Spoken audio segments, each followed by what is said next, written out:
नाज़रीन, डंडो गुलाम हैदर जे ॻोठ साहिब खान नुहाणे में प्राइमरी स्कूल बुनियादी सहूलतुनि खां महरूम बणियल आहे, जंहिं सबबि शागिर्द ऐं शागिर्दियाणियूं खुलियल आसमान हेठि तालीम पढ़ाइण ते मजबूर आहिनि। उन हवाले सां रिपोर्ट करे रहियो आहे अली खान चांडियो।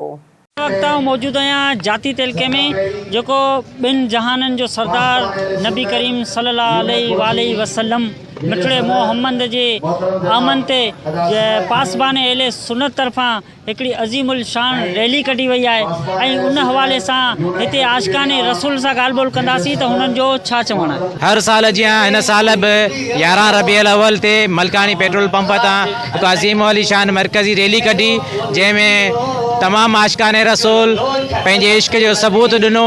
पंहिंजूं गाॾियूं, ट्रैक्टर, मोटरसाइकिल, कारूं, सुज़ुकियूं खणी आया ऐं असां ख़ातमुन नबीयीन आकाए दो जहान सल्लल्लाहु अलैहि वसल्लम जे विलादत बासआदत जो इस्तक़बाल कयो। असांखे तक़रीबन 25 साल थी चुका आहिनि। असीं मीलाद मुस्तफ़ा जूं रैलियूं कढंदा रहंदा आहियूं, कढंदा अचूं पिया।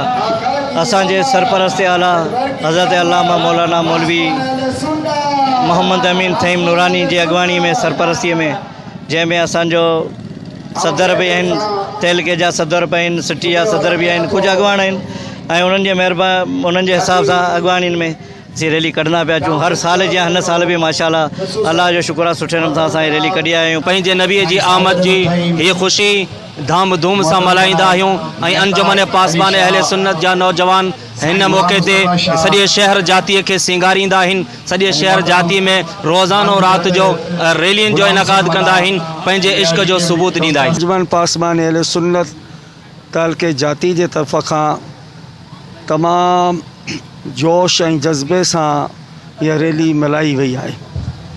हिन साल त तमामु घणियूं गाड़ियुनि जो तइदाद, जंहिंमें ट्रैक्टर, मोटर कारूं, मोटरसाइकिल्स वग़ैरह हुआ। अल्हम्दुलिल्लाह इहो असां मीलाद पासबान अहले सुन्नत जे प्लेटफॉर्म तां मल्हाईंदा आहियूं।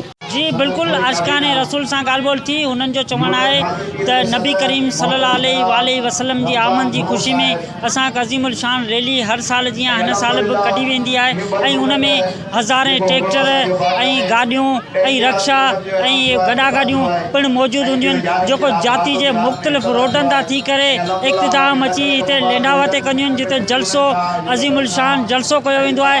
उन खां बाद में जेको उर्स मुबारक आहे उहो पिणु तस्लीम कयो वेंदो आहे ऐं वधीक पिणु हिन चयो त असांखे राहत ऐं ख़ुशी मिले थी। नबी करीम सल्लल्लाहु अलैहि वसल्लम जेको ॿिनि जहाननि जो सरदार, यतीमनि जो यार, जेको जानवरनि सां प्यार कंदड़, उन जी अचण जी ख़ुशी में असां भरपूर नमूने सां इस्तक़बाल कंदा आहियूं। सैयद मेहताब अली शाह, SS न्यूज़ जाती।